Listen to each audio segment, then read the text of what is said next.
Un gusto saludar a los que ya han estado participando asiduamente de estos seminarios y a los nuevos, bienvenidos, y espero que sea el primero de varios seminarios a los que nos acompañen y bueno, y a todas nuestras propuestas formativas.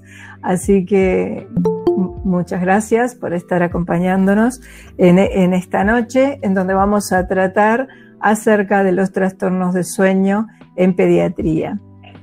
La dinámica de esto es que ustedes hagan preguntas o comentarios y bueno, e intercambiar entre todos y con nuestra experta que es María Elena Mazzola. Ella es doctora, es neuropediatra argentina, trabaja desde hace muchos años en la clínica Fleni de Buenos Aires y bueno, es quien está al frente del curso de sueño en pediatría de CEVIPO.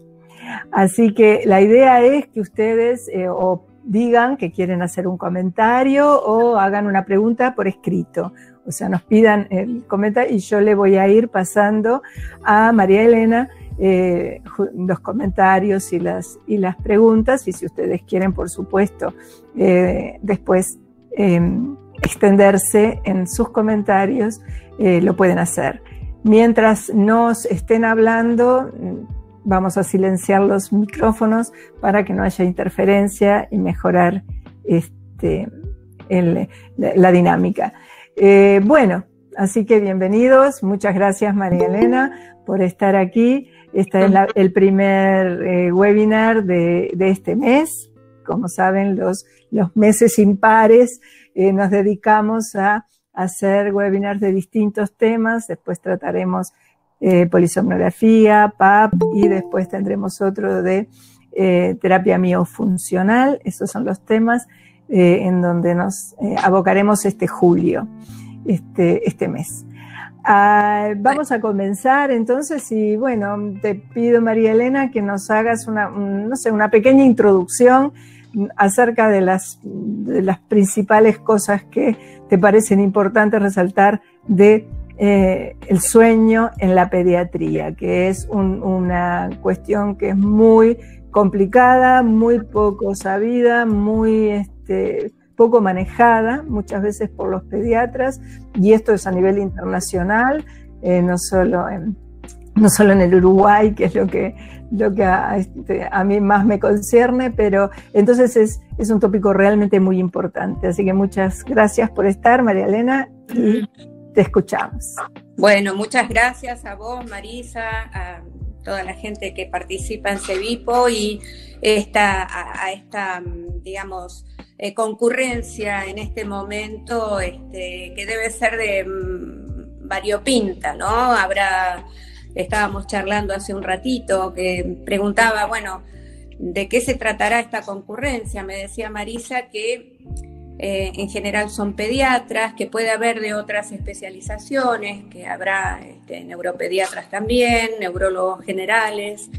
Mi formación es de neuropediatra y hace, no sé, más de 30 años que me dedico a hacer sueño exclusivamente, más que nada de la parte de pediatría, por supuesto.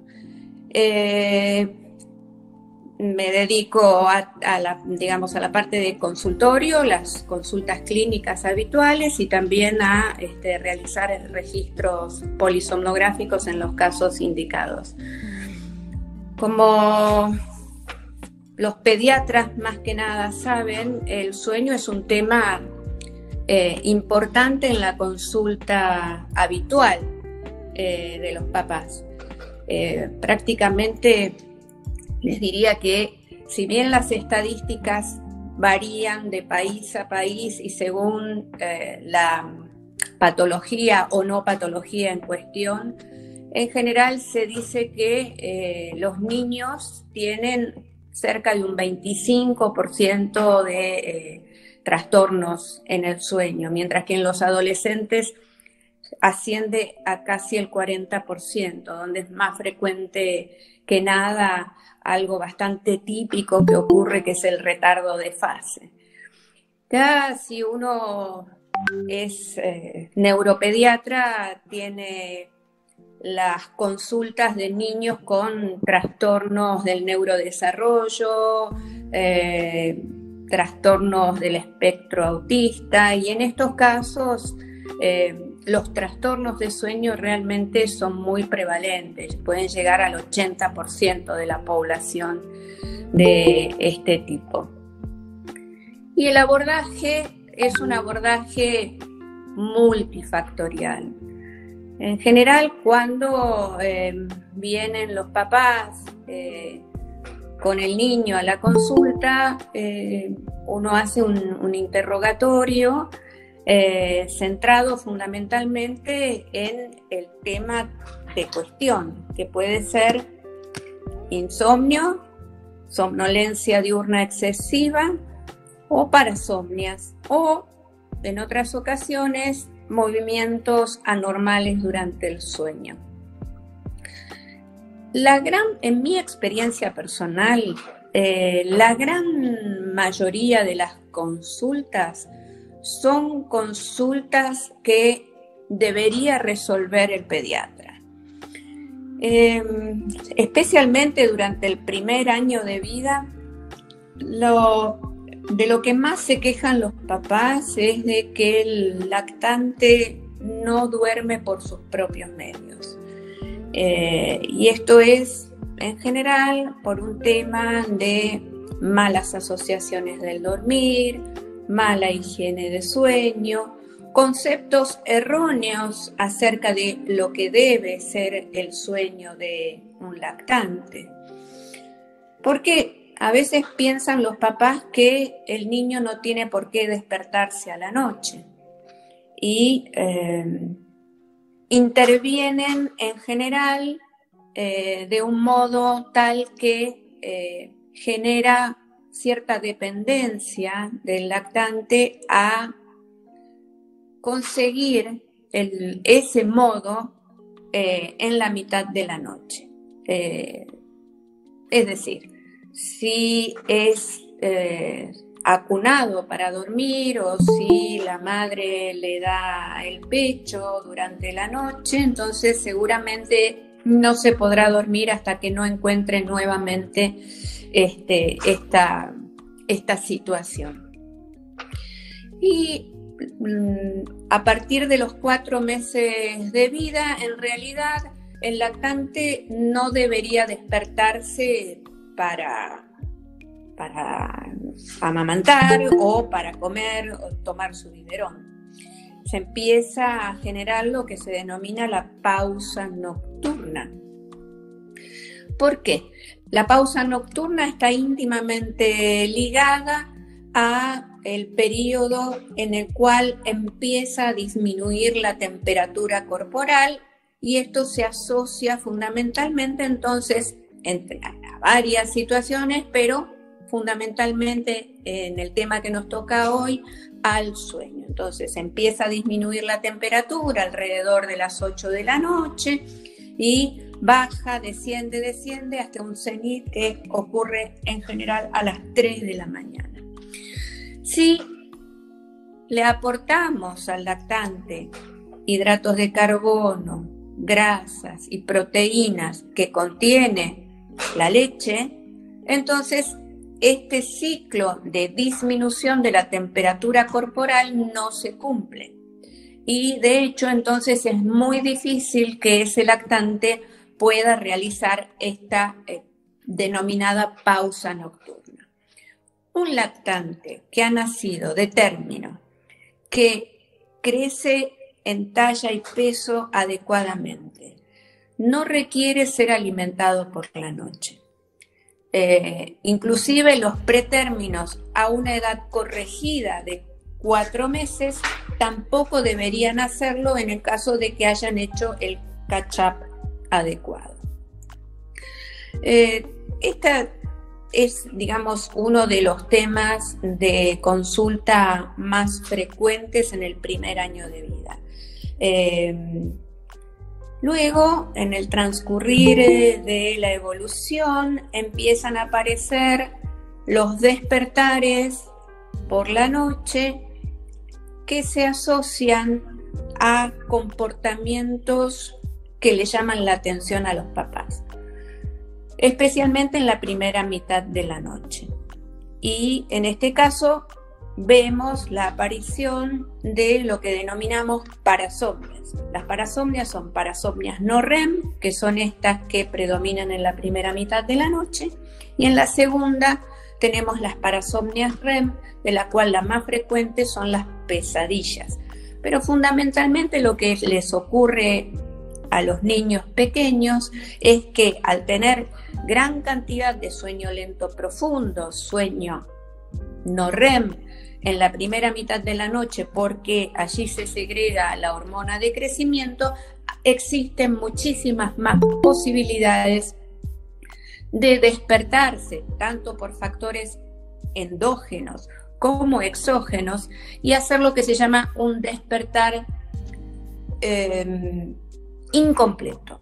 Si uno registra a ese niño durante la noche con un registro electroencefalográfico, va a observar que existen ondas lentas, muy características del sueño profundo, y sin embargo, la actitud del chico es como si estuviese despierto. A eso se llama disociación electrocomportamental. Y es bien característico de las parasomnias no REM, que tienen distintos aspectos clínicos y asimismo distintos nombres. María Elena, en ese sentido nos han acercado una pregunta que, si te puedes detener un poquito en esto, ¿cómo distingo entre el terror nocturno y una pesadilla? Es una de las preguntas que nos plantean.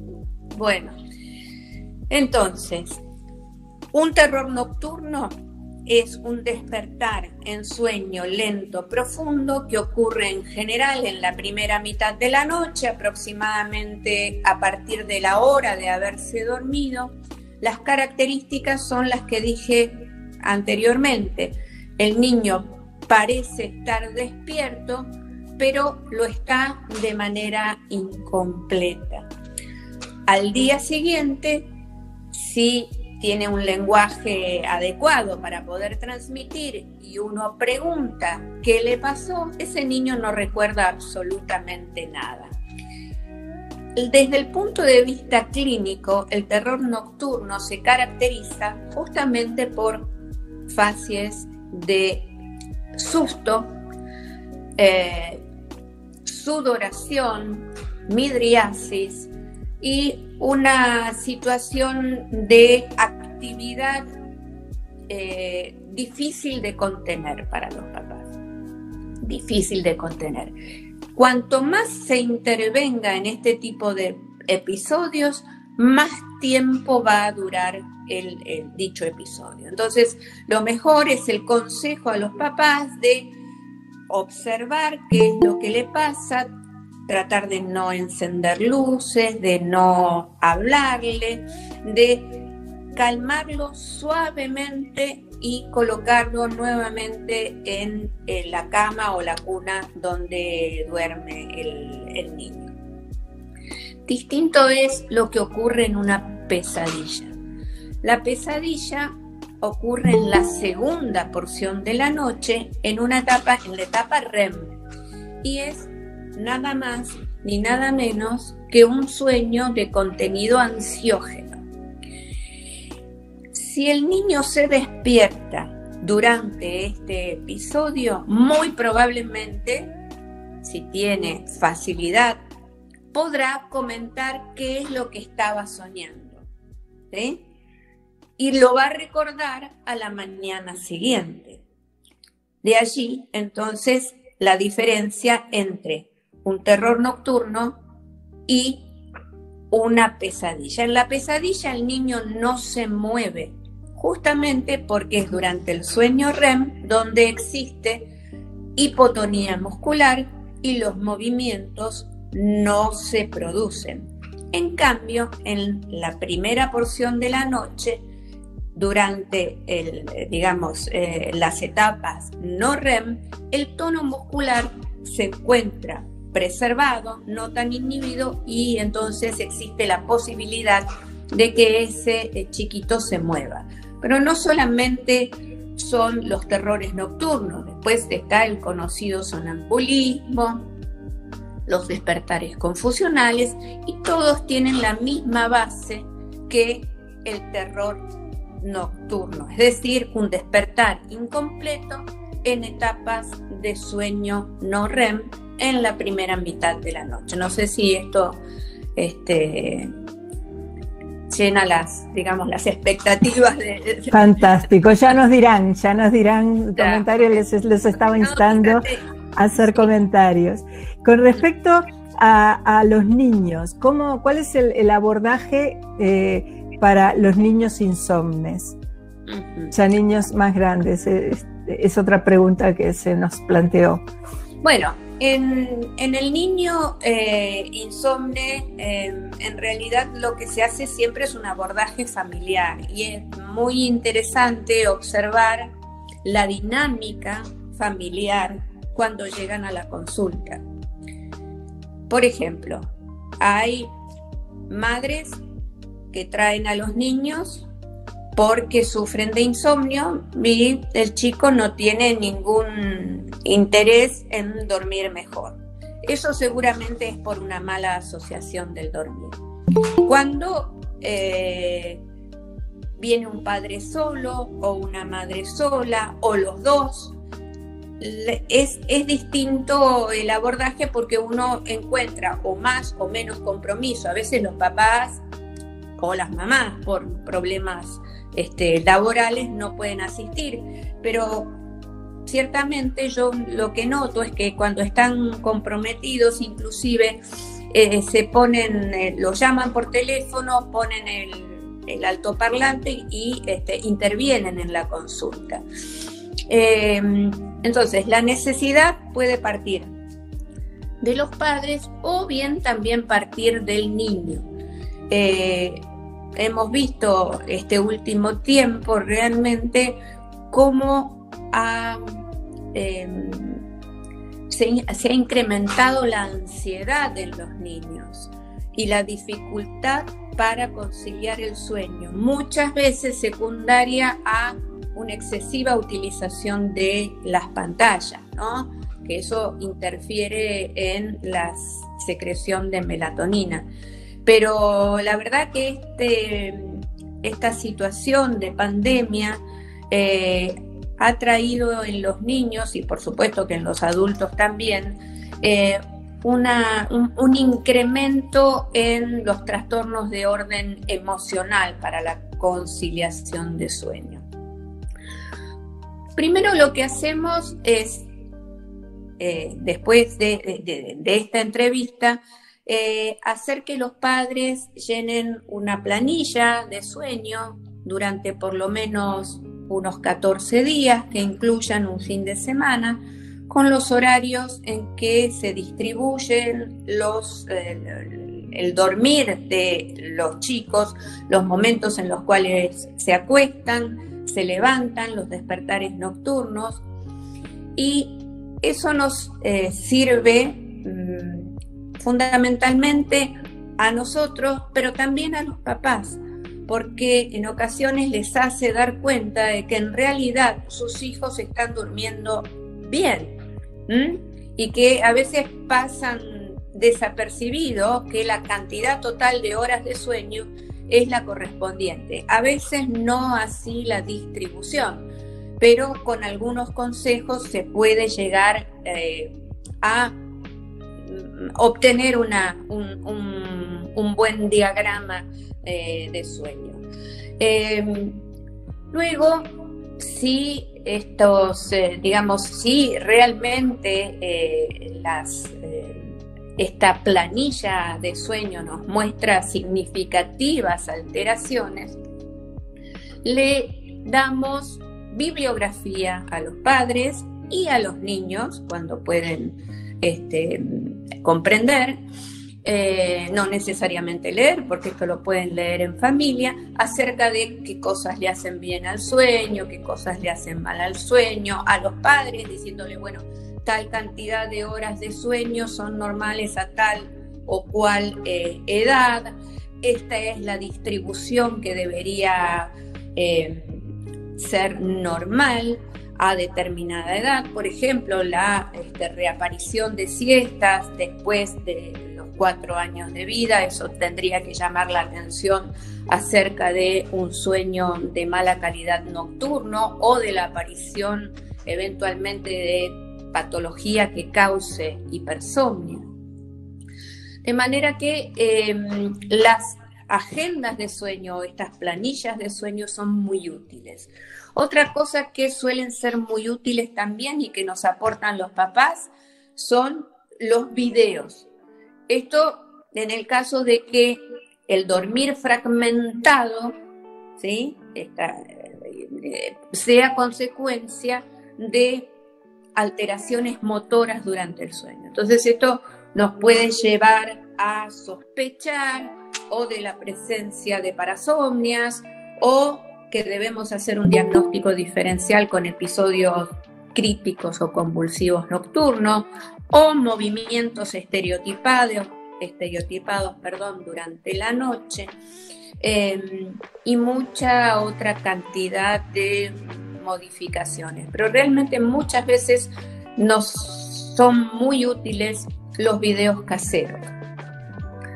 Cuando entonces le damos las indicaciones a los papás para una buena y correcta higiene de sueño y hacemos hincapié en las medidas adecuadas para el dormir, les damos entonces un periodo, que eso es variable, a veces es 15 días, a veces un mes, en el cual volvemos a tener una consulta y en esa consulta vemos si los problemas se resolvieron o no se resolvieron. Si no se resolvieron, entonces nosotros tenemos colaboradores que realizan terapias de tipo cognitivo-conductuales y les ofrecemos a los papás este tipo de terapéutica. En el caso de que funcionen, listo, digamos, se le da el alta al paciente. En el caso de que no funcionen las terapias cognitivo-conductuales, entonces tenemos que pensar en o hacer un estudio de sueño cuando sospechemos que podría haber una causa de orden orgánico en este insomnio, o bien optar por las terapias medicamentosas, que en realidad casi nunca las utilizamos, ¿no? En general, los papás bajan bastante el nivel de ansiedad cuando se lo puede encontrar a un médico que le dedica quizás 40 minutos a escucharlos y les presta la oreja y les hace un control. Muchas veces los problemas de insomnio en los niños terminan por resolverse. Son pocos los casos en los cuales a un pacientito insomne le tenemos que dar medicación o bien tenemos que pedir un estudio de sueño. Con respecto a eso, aquí en el Uruguay está pasando bastante que como que se corrió el tratamiento de que para los niños melatonina para ciclarlos. Y me gustaría saber tu opinión al respecto de la aplicación de la melatonina en pediatría. Ya, la melatonina nosotros fundamentalmente la usamos en adolescentes, en los retardos de fase del adolescente como una de las patas del tratamiento del retardo de fase. Eso es fundamentalmente donde lo utilizamos, aparte de la cronoterapia y de la fototerapia, ¿sí? Son las 3 patas: melatonina, fototerapia, cronoterapia para el retardo de fase en el adolescente. ¿En qué otros casos usamos melatonina? Usamos melatonina a dosis de más de 6 miligramos por la noche en los chicos con alteraciones del neurodesarrollo o trastornos del espectro autista, porque la bibliografía es bien clara y no solamente por el efecto inductor del sueño, sino por otros efectos que, influye sobre el ritmo circadiano y sus funciones antioxidantes, antiinflamatorias, etc. Entonces, en ese grupo de pacientes los usamos, no por un tiempo prolongado, tratamos de usarlo primero 3 meses, si responden empezar a retirarlo, si no responden lo podemos dejar 6 meses más y vamos evaluando caso por caso. Con respecto a los niños sanos, no usamos melatonina. Usamos higiene de sueño, usamos educación, eso es lo que fundamentalmente usamos. Y muchas veces tenemos que hacer interconsultas con los psicólogos, ¿no? Porque en ocasiones el trastorno del insomnio en la niñez y en el primer año de vida es secundario a problemas de orden familiar, digamos. Sí, totalmente, estoy totalmente de acuerdo. En realidad, yo veo mucho que me llegan a la consulta, no por ser pediatra, porque no lo soy, pero sí por el trastorno de sueño y ya vienen medicados con melatonina, a lo que se la retiro siempre. Si bien no le hace nada, porque es como poner un grano de arena en una playa, porque un niño tiene que tener un montón de melatonina propia, pero no hay necesidad de hacer algo que no está indicado y que no tiene ningún beneficio y que puede tener la contra de que ya genera una cierta predisposición en el niño a creer que para dormir se necesita una pastilla, que después la puede ser de otra categoría, ¿no? En la adolescencia y mucho peor en la adultez. Entonces, quería de todas maneras reafirmar el concepto con tu opinión, que es mucho más avesada que la mía, porque aquí es preocupante. En el Uruguay, prácticamente niño que se plantea que tiene un trastorno de sueño, se le da melatonina como si eso tuviera algún efecto en ese sentido, que el trastorno de sueño siempre es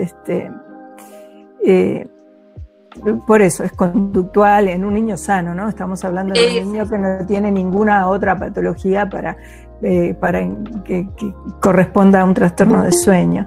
Bueno, entonces con una de las preguntas, o sea, como que has contestado, que eran los bebés que duermen, cuál debe ser el asesoramiento del pediatra a los padres, ya lo has hablado bastante.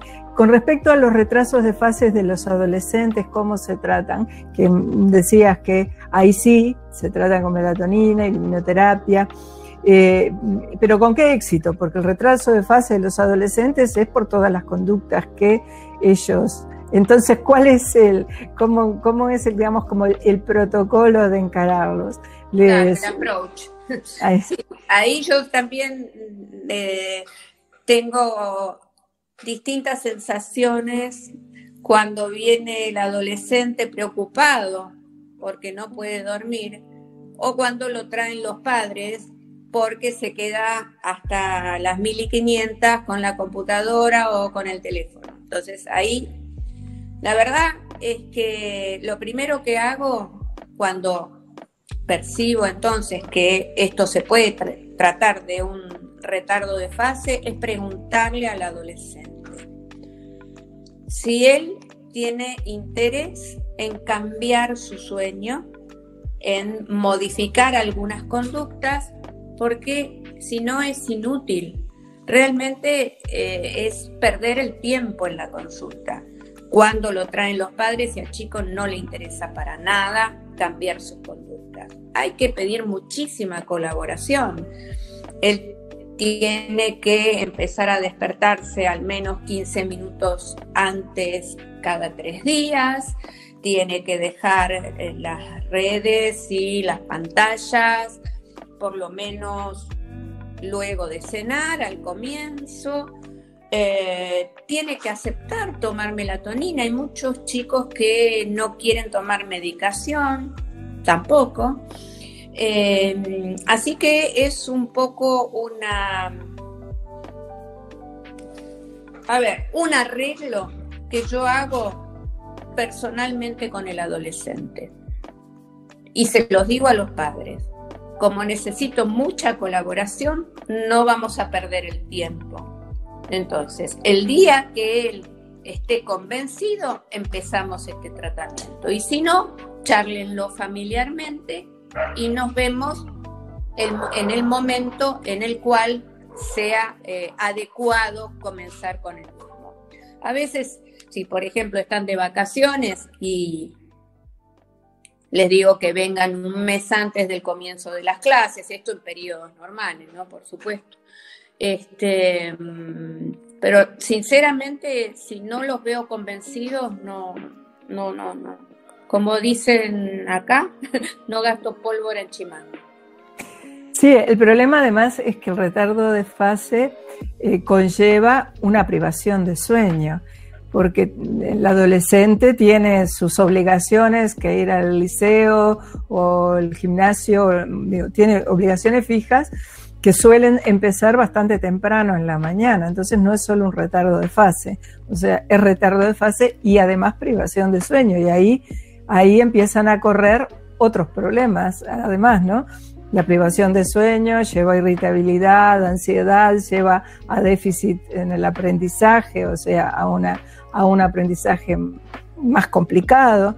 Entonces, a veces por ahí ese es el argumento que puede tener un poco más de peso en el adolescente, o no tan adolescente. Yo lo que veo como docente universitaria de los primeros años de la carrera es que, de primero y segundo, de la carrera de medicina, cuando tienen una mentalidad muy liceal todavía, entonces cuando les digo, no, ya no pueden estar 3 días por semana trasnochando, viernes, sábado, domingo, y pretender ser estudiantes universitarios, y después se dan cuenta que no pueden, que tienen que cambiar porque la privación de sueño les impide realmente cumplir con la currícula de la carrera. Y quienes más maduran y más rápido, mejor se enganchan con la carrera y tienen mejor rendimiento, y los que no se enteran, bueno, terminan aplazando el año, aplazando muchas, y ahí empiezan a recapacitar, pero ese es el grave problema, no solo la privación, el desfasaje, sino la privación que esto conlleva, entonces no pueden con su Yo me refería al formal retardo de fase, en el cual es el sueño normal retrasado, o sea que en estos periodos se ve bastante, porque el chico ya no tiene casi la necesidad de despertarse a determinada hora, salvo, bueno, cuando están haciendo, digamos, sus clases por Zoom, pero específicamente es un sueño normal a un horario que no corresponde. Lógico, si eso se le une un despertar precoz, y ahí sí existe una restricción de sueño, por supuesto, sí. Pero los adolescentes son muy difíciles, son muy difíciles de tratar. Totalmente. Estaba Leonora Avendaño por allí, la vi, no sé si sigue estando, que tiene tanta experiencia en todo esto, que sí, nos gustaría escuchar también sus opiniones. ¿Qué tal? Hola. La verdad es que yo ya estoy sin atención de policlínico de sueño, ¿ya? 2 años. Estoy solamente informando exámenes, porque con este periodo de la pandemia estoy online por la edad, ¿ya? Lo cual me tiene muy contenta. Nosotros, los pacientes que más recibimos en el laboratorio son los niños que son menores de 1 año, por trastornos del sueño, como lo mandan siempre con ese diagnóstico diferencial. Los diagnósticos de ronquido, observación, síndrome de apnea y hipopnea del sueño del preescolar y del escolar. Insomnio, ¿no es cierto?, en esta edad preescolar y escolar, porque habitualmente, como decía la doctora María Elena, el problema es conductual, es manejo de los hábitos, mala educación que debió haberse empezado muchísimo antes.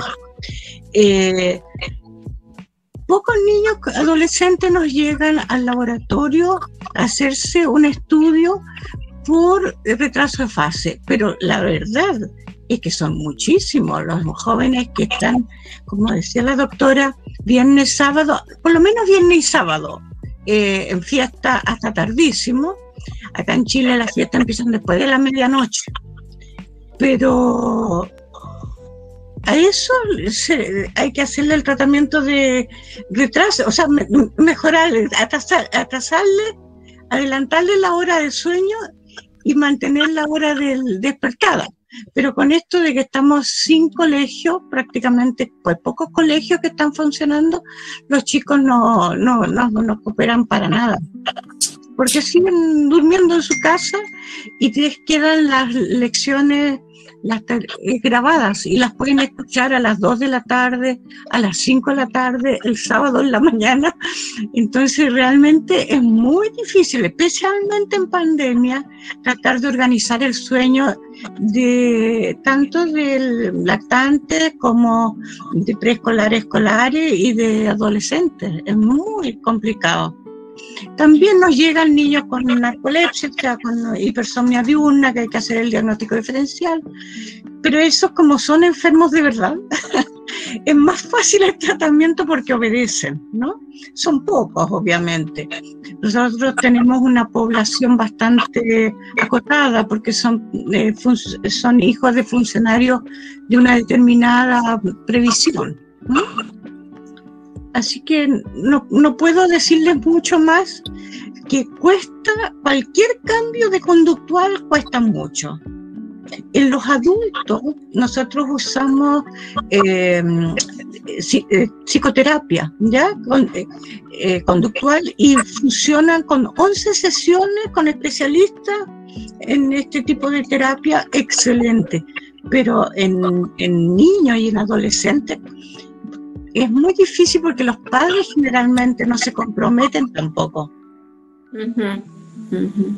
Muchas gracias, Leonor. Uso de melatonina es increíble, o sea, lo usamos, no hay niño que no llegue al laboratorio con su melatonina debajo del brazo, ¿ya? Sí, todos, es algo increíble, ¿no?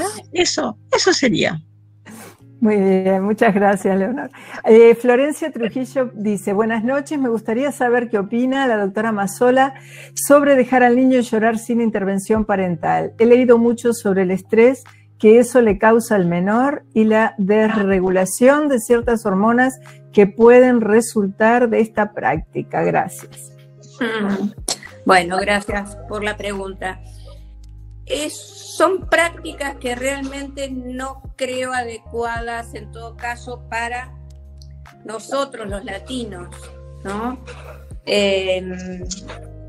Llorar en forma continua a un niño es angustiante, sobre todo para la familia, ¿no? Más allá de lo que le pueda pasar al niñito, que desconozco esto de alteraciones desde el punto de vista de endocrino.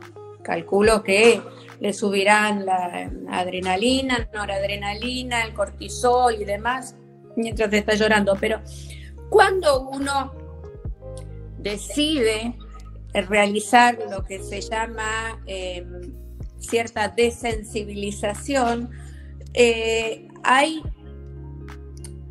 ciertas normas que no son tan rígidas.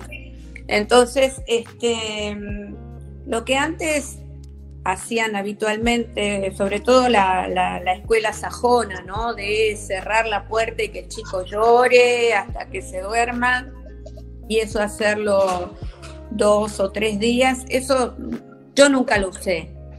no, realmente no considero que sea adecuado, pero sí que acompañen al niño a dormir, queden al lado del niño, pero no acunándolo ni teniendo un contacto físico muy estrecho, y estando cerca en una silla, en un sillón, incluso en un colchón al lado del chiquito, ir retirándose de a poco en forma paulatina hasta poder salir de la habitación. Eso en todo caso es una medida más aceptada dentro del grupo de familias que yo atiendo, y es bastante efectiva. A veces el tema también tiene que ser apoyado fundamentalmente por el médico, porque en ocasiones se desbordan, ¿no?, las situaciones, y para eso existen coach de sueño, o sea, personas que se dedican a aconsejar en cada situación qué es lo que pueden hacer los padres y a qué cosas pueden recurrir. No en el medio de la noche, pero sí una vez por semana, llevando un fixture de las cosas que han ocurrido, y entonces empezar a aconsejarles sobre el hecho preciso, ¿no? Cada familia es particular, son todos distintos, cada niño es particular, pero yo tampoco soy de digamos, dejarlo llorar en forma continua. Sí, eso es como un castigo espantoso, o sea, sí, que en general yo lo que veo es que a veces recurren a eso porque están tan cansados los padres y no saben qué hacer, que dicen, bueno, por desesperación. Pero sí, ni que hablar, que eso parece una práctica bastante sí, rara y no sé. Pero me parece que es muy importante escuchar muy bien cómo es la dinámica. En esos casos que veo, por lo que dijiste, que haces lo mismo, que siempre citas a los dos padres, a hablar con uno en la consulta, aparte del bebé. Y uno siempre detecta, a veces es medio difícil detectar cuál es realmente el problema, ¿no? Pero en general está clarísimo, o sea, el problema es que mantienen el colecho meses o años, hay casos que años, o que viven o que duermen, bueno, en la misma habitación, que entonces hay que asesorar, bueno, si no tienen más remedio porque no tienen disponibilidad de otro cuarto, a ver cómo se puede hacer para generarle un espacio que sea solo del bebé y donde se le distorsionen con estímulos sensoriales lo menos posible. O a veces el niño sabe que con un padre puede negociar y con otro no. O sea, si está con la mamá o con el papá, se duermen y saben que, pero si saben que el otro es más blando y va y lo levanta, entonces tironean. Siempre se puede, claro, a veces no cuesta más, pero en general rápidamente sale cuáles son los principales problemas a los que hay que abordar, ¿no? Y siempre que los dos padres estén bien unidos. La verdad es que no tengo mucha experiencia con niños, pero la experiencia de siempre es que les resulta a los padres mucho más fácil de lo que siempre vienen con mucho miedo, y cuando uno les dice no, firmemente, pero no como una cosa punitiva, simplemente si el niño ya entiende, le explican.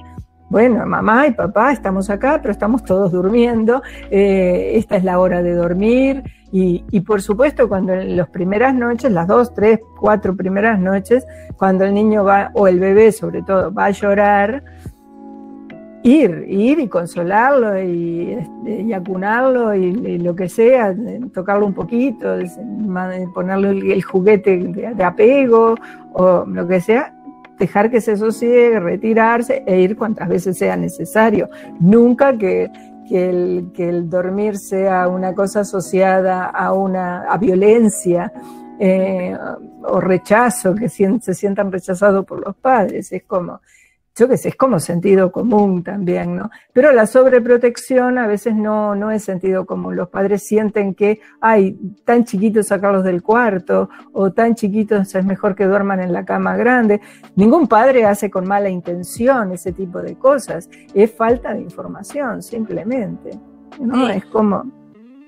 En el primer año yo veo a veces que al papá le cuesta hacer de quilla en esa relación simbiótica del primer año con la mamá. Entonces es como que se queda aparte y no interviene demasiado. En la consulta, cuando uno le da al papá protagonismo y le dice, bueno, usted tiene que hacer salidas a solas con el bebé, que no participe la mamá, que no participen los hermanos, y empezar a comprometerlo con una función, y por ejemplo que lo acueste a dormir él y que se levante a la noche él. A veces incluso se ponen contentos de tener esta función y sentirse importantes, ¿no?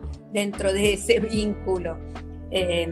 A veces son las mamás las que no quieren entregar la dirección de esta situación.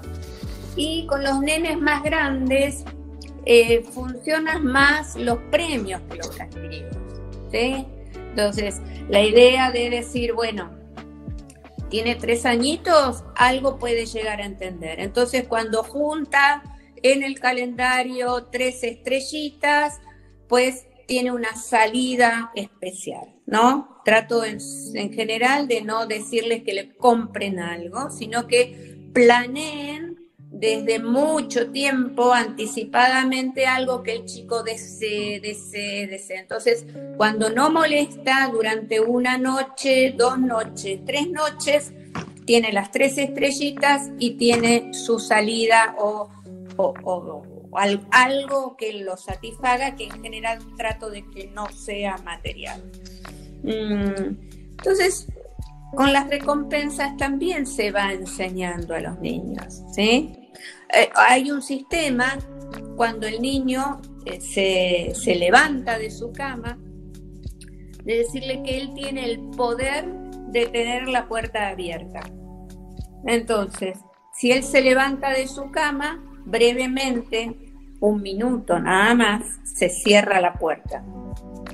Y se le explica, si vos te quedas en tu cama, la puerta está abierta, vos tenés ese poder. Y los chicos entienden muy bien y llaman a los papás, pero acostaditos en la cama, y no se cruzan a la habitación ni se meten en el lecho, digamos, de los padres.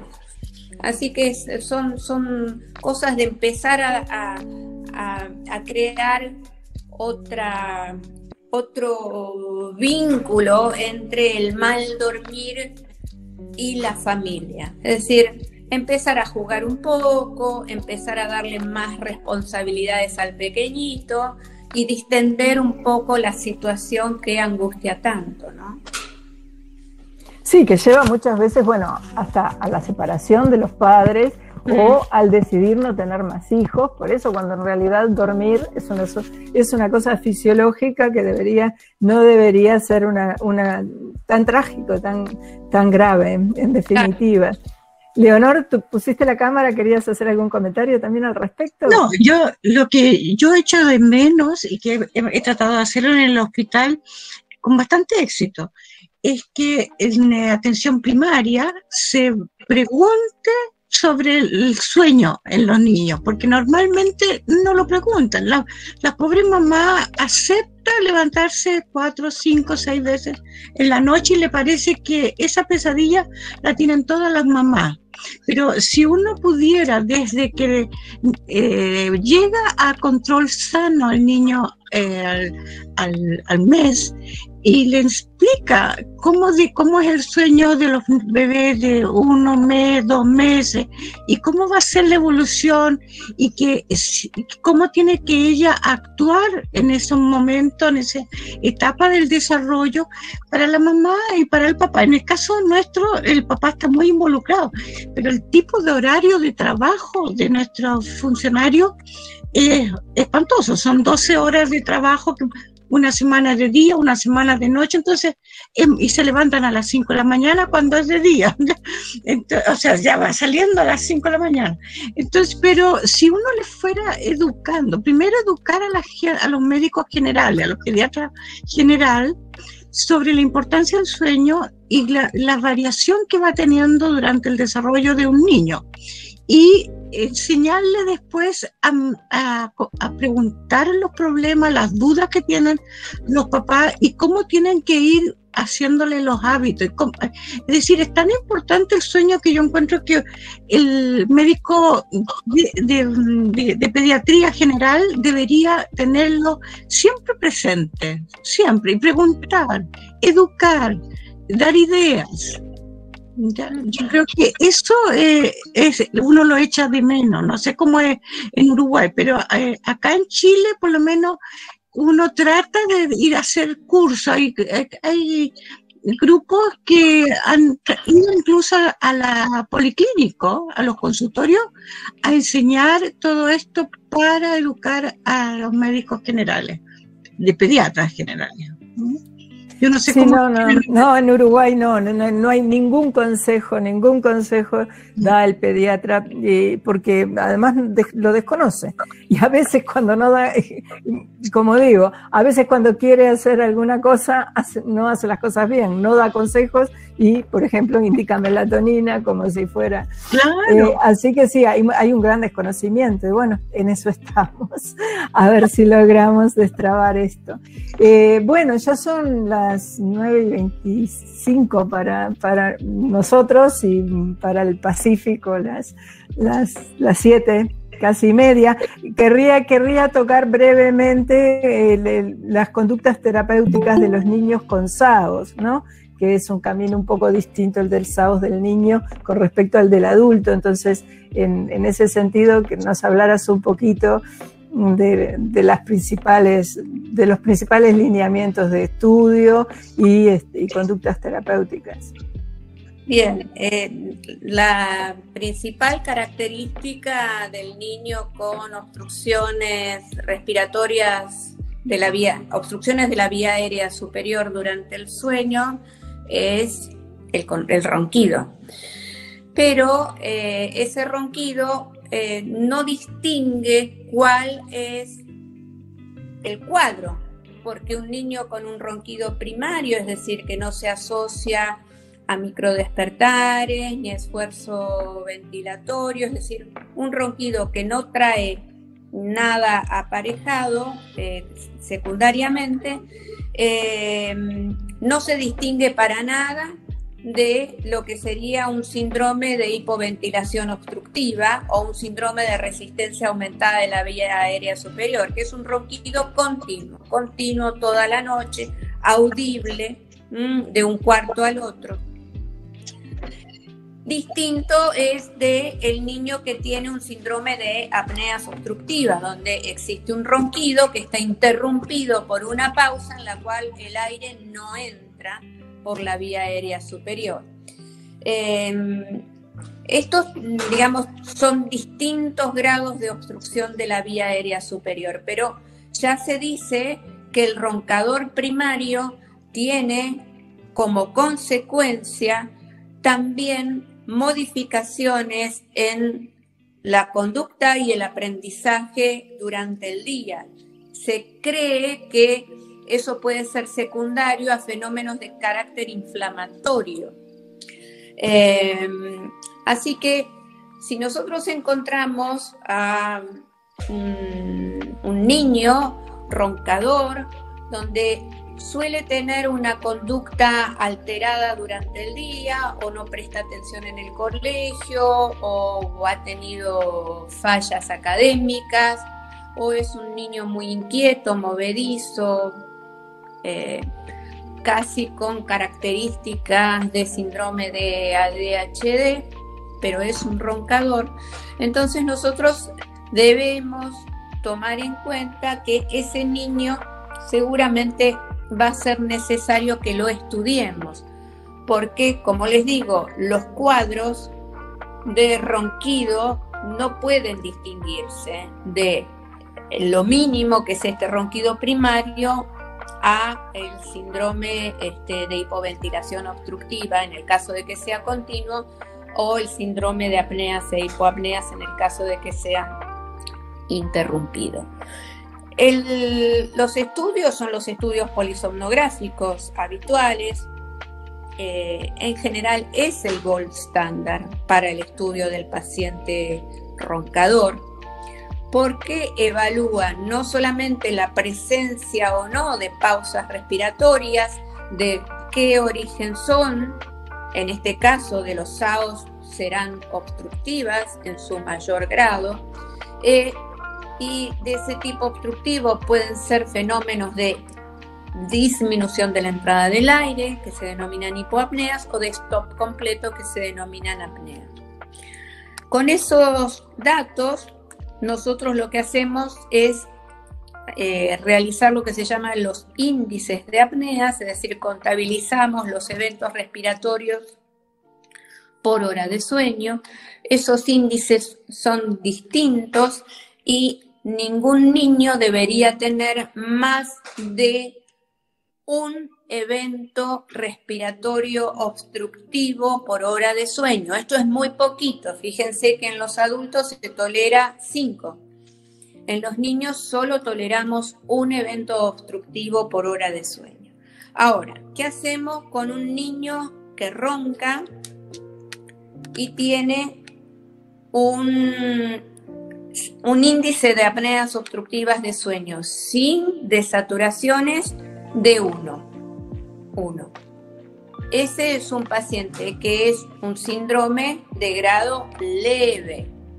En esos pacientes nosotros lo que podemos hacer es, a su vez, tener en cuenta si tienen otra sintomatología que deba referirse al otorrinolaringólogo, es decir, amigdalitis a repetición, catarros de vías aéreas superiores a repetición, otitis a repetición. Entonces, ese cuadro, la conducta la va a tomar el otorrino por otras cosas, no por las apneas. Hasta 1 es normal, en el caso de que no existan desaturaciones. Si encontramos un niño que tiene un síndrome de grado leve o moderado, leve es de 1 a 4 apneas e hipoapneas por hora de sueño.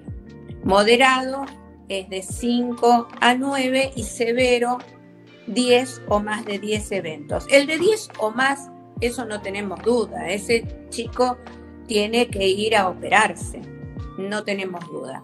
El corte lo realizaríamos a partir de los 5 eventos por hora de sueño.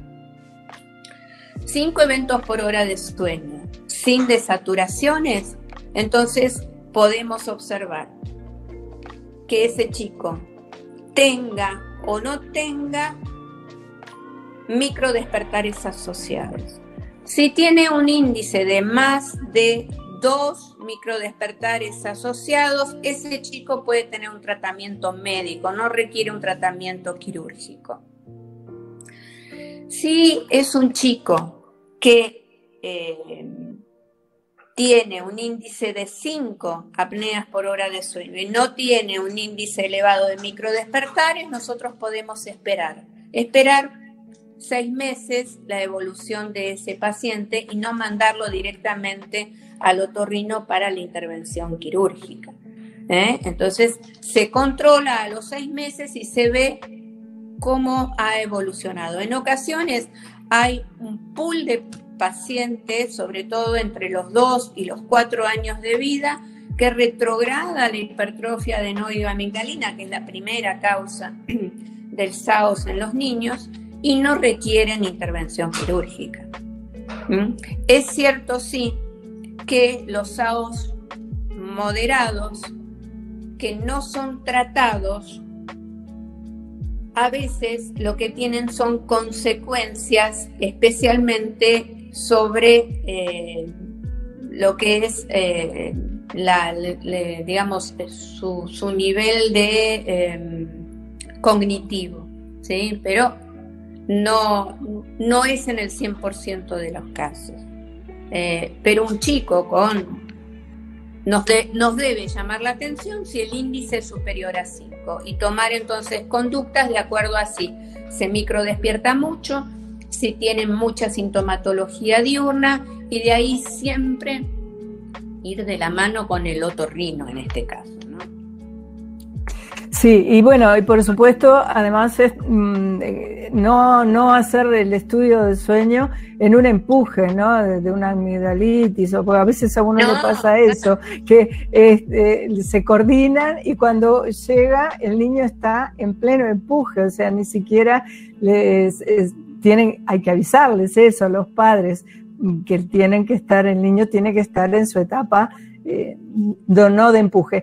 Y lo otro que ahora, ¿no?, uno está viendo también es los niños que tienen las apneas, los cuadros como si fueran adultos, ¿no? Por obesidad, ahora que hay tantos niños con sobrepeso y obesidad. Entonces, bueno, cuidar ese aspecto también, ni que hablar. Y bueno, ya estamos pasados en hora. A ver, Mario, César, ahora te pregunta si en el Uruguay se va. Bueno, realmente hace años que estamos en el Uruguay haciendo cursos presenciales y la plataforma Cevipo tiene en Hotmart un montón de cursos virtuales, cursos por separado para las distintas especialidades y todo el diplomado virtual, que son 300 horas en donde hay, ahí sí, un pantallazo general, todos los cursos que tenemos a disposición.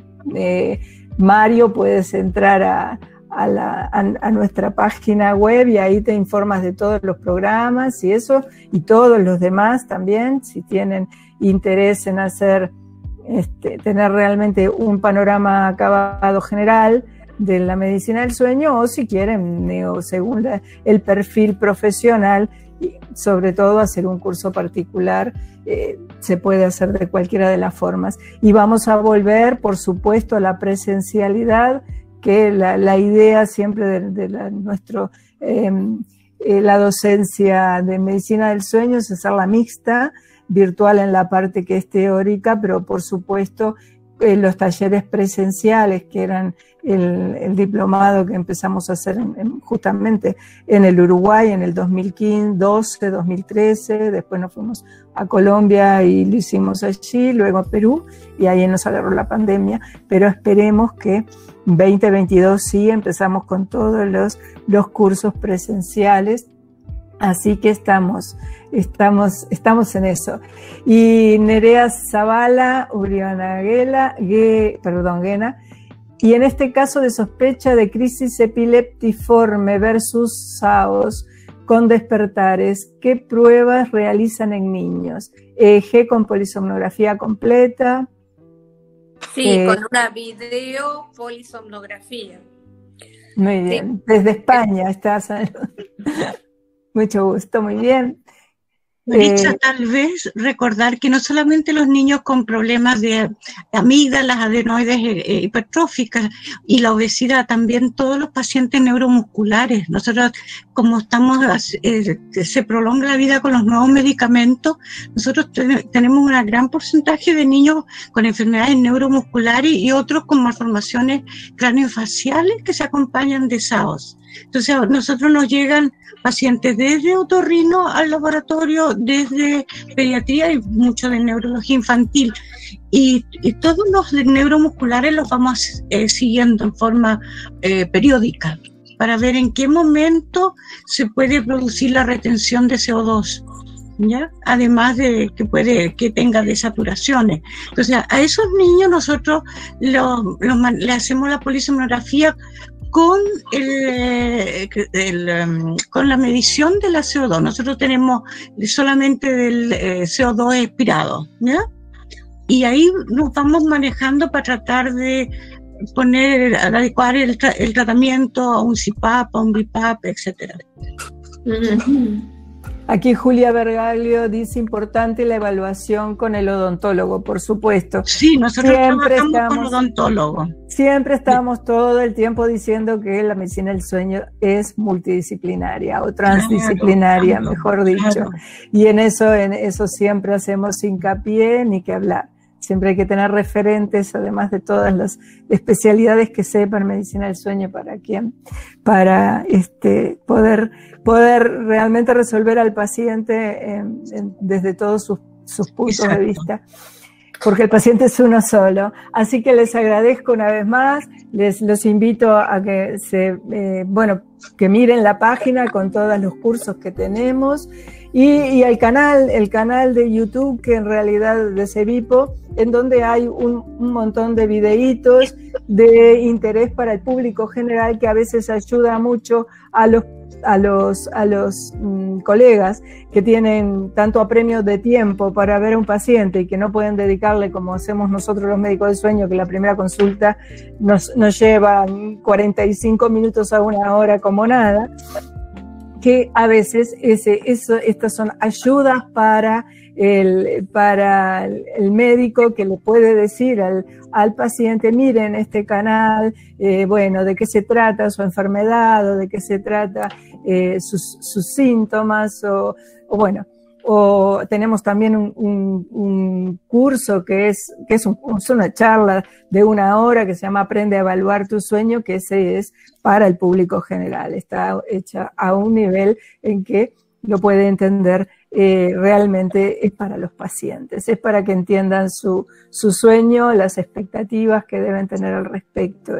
Y eso. Bueno, muchísimas gracias por todos los saludos que estamos recibiendo de toda la gente que estuvo en el webinar. Gracias por acompañarnos, esperemos que nos sigan acompañando. Muchísimas gracias, María Elena, por estar aquí compartiendo con nosotros, y quedaron montones de temas acerca de la pediatría y el sueño. Pero bueno, volveremos a hacer otros webinars y nos encanta que ustedes nos digan, opinen sobre cómo seguir, con qué temas, cuáles son los que más les interesan.